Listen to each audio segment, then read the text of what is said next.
Sindh high court ने NA 237 के ज़िमनी election में धांधली के खिलाफ पीटीआई की दरख्वास्त मुस्तरद कर दी। चीफ जस्टिस ने रिमार्क्स दिए कि कोई बेज़ाब्तगी या धांधली हुई है तो आपके पास इलेक्शन ट्रिब्यूनल जाने का ऑप्शन है।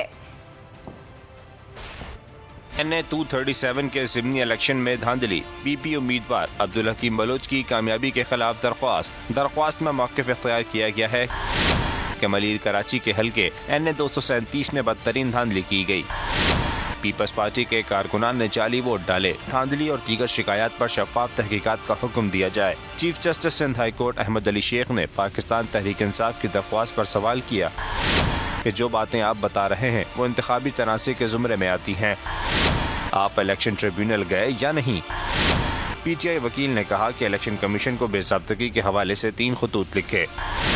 इलेक्शन कमीशन गए थे, शिकायत लेकर दरवाजा ही नहीं खोला गया, इसलिए यहाँ आए हैं। दलाल सुनने के बाद अदालत ने दरख्वास्त मुस्तरद कर दी। एक बार फिर नंबर 1 बोल न्यूज ने एक बार फिर सारे रिकॉर्ड तोड़ दिए। सिकंदर सुल्तान राजा साहब ने मियां नवाज शरीफ से रब्ता किया और उनसे पूछा कि मेरे लिए क्या हुक्म है। बोल का प्रोग्राम अब पता चला। लाहौर के अस्पतालों में भी मसीहा नहीं फिरौन बैठे हैं। शाम 7 बजे की स्लॉट में सबसे ज्यादा देखा गया।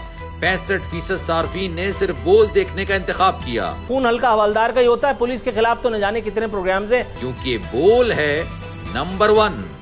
सबसे ज्यादा व्यूज, सबसे ज्यादा रील्स और सबसे ज्यादा रेटिंग के साथ बोल अब भी नंबर 1 पोजीशन पर बरकरार।